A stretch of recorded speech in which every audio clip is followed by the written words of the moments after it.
Shalom, Assalamualaikum warahmatullahi wabarakatuh.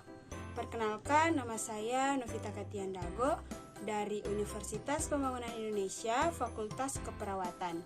Di saat ini saya melakukan video untuk memenuhi tugas ujian tengah semester dengan mata kuliah Bahasa Indonesia dengan dosen pengampu Enci Jumliati Lambayang SPD MPD. Video ini saya buat dengan materi penyakit hipertensi.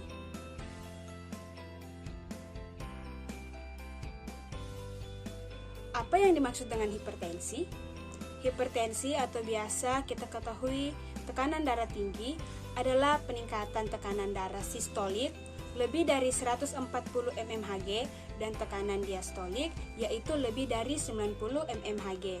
Pada kedua kali pengukuran selang waktu 5 menit dalam keadaan yang cukup dan istirahat atau dalam keadaan yang tenang. Nah teman-teman, sebelum kita lebih jauh lagi untuk mengetahui penyebab bahkan tanda dan gejala dari hipertensi, kita belajar mengenai apa itu tekanan sistolik dan tekanan diastolik.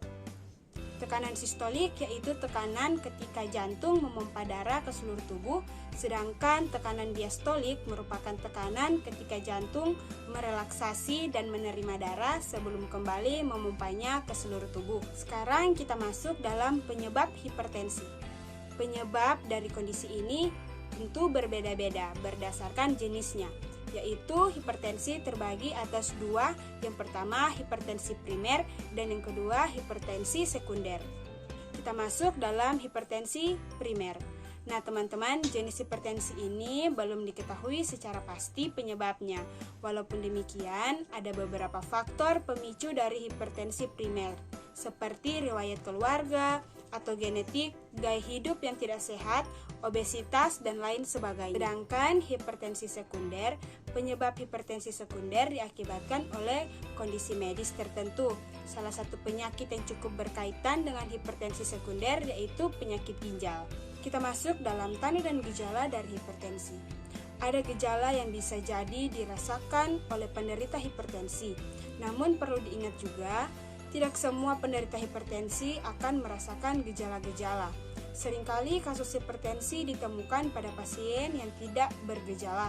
Nah, ada beberapa tanda dan gejala dari hipertensi, seperti 1. Sakit kepala terutama di belakang kepala, kedua vertigo, ketiga tinnitus, yang keempat masalah penglihatan, yang kelima sesak napas, yang keenam nyeri di bagian dada, yang ketujuh kondisi aritma, yang ke-8 kelelahan. Hasil pengukuran akan dilihat berdasarkan 4 kategori tekanan darah secara umum, yaitu 1. Tekanan darah normal di bawah 120/80 mmHg. Yang kedua, prahipertensi, yaitu tekanan darah di rentan 120/80 mmHg sampai dengan 139/90 mmHg. Sedangkan yang ketiga, hipertensi tahap 1, tekanan darah di rentan 140/90 mmHg sampai dengan 159/99 mmHg. Nah, hipertensi tahap 2, tekanan darah di atas 160/100 mmHg. Sedangkan krisis hipertensi yaitu tekanan darah di atas 180/120 mmHg. Kondisi ini merupakan situasi darurat sehingga pasien diperlukan penanganan medis sesegera mungkin. Kita masuk dalam pencegahan penyakit hipertensi. Untuk pencegahan penyakit hipertensi, kita dapat melakukan langkah-langkah penerapan pada pola hidup sehat, seperti yang pertama, mengkonsumsi garam secukupnya dan tidak lebih dari 5-6 gram per hari. Yang kedua, menjaga berat badan normal. Yang ketiga, membatasi konsumsi kafein agar tidak berlebihan seperti kopi. Yang keempat, mengkonsumsi makanan sehat seperti sayur dan buah-buahan. Yang kelima, menghindari kebiasaan merokok. Selanjutnya, berolahraga secara teratur, membatasi asupan makanan yang mengandung lemak jenuh tinggi.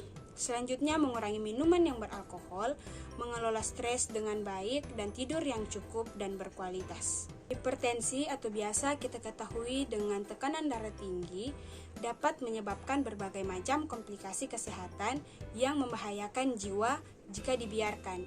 Bahkan gangguan ini dapat menyebabkan peningkatan risiko terjadinya seperti penyakit jantung, stroke, hingga kematian.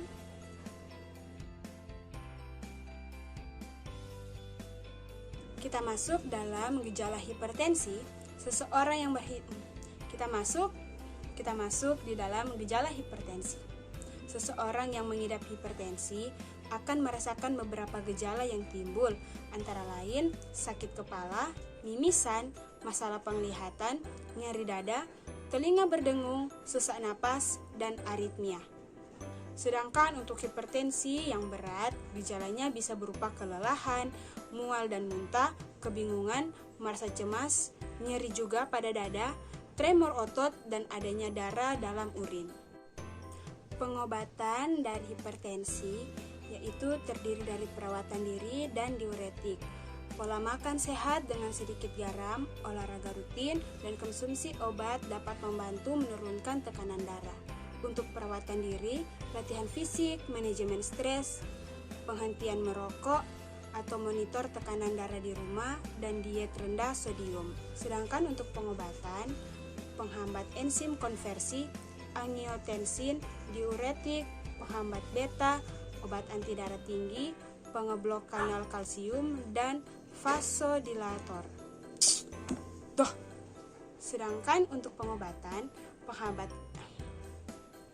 Sedangkan untuk pengobatan, penghambat enzim konversi, angiotensi, diuretik, penghambat beta, obat anti darah tinggi, pengeblok kanal kalsium, dan vasodilator.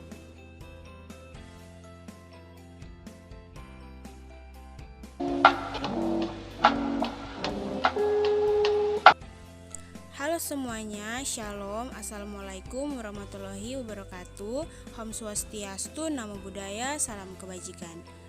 Nah teman-teman, untuk teman-teman yang mau lanjut ke perguruan tinggi, ayo bergabung bersama kami di Universitas Pembangunan Indonesia Manado. Di Universitas Pembangunan Indonesia Manado ada beberapa fakultas, yaitu Fakultas Pertanian, Fakultas Hukum, Fakultas Teknik Elektro, Fakultas Fisip, serta Fakultas Sastra Inggris, dan yang terakhir adalah Fakultas Keperawatan. Nah, tunggu apa lagi? Ayo bergabung bersama kami di Universitas Pembangunan Indonesia Manado.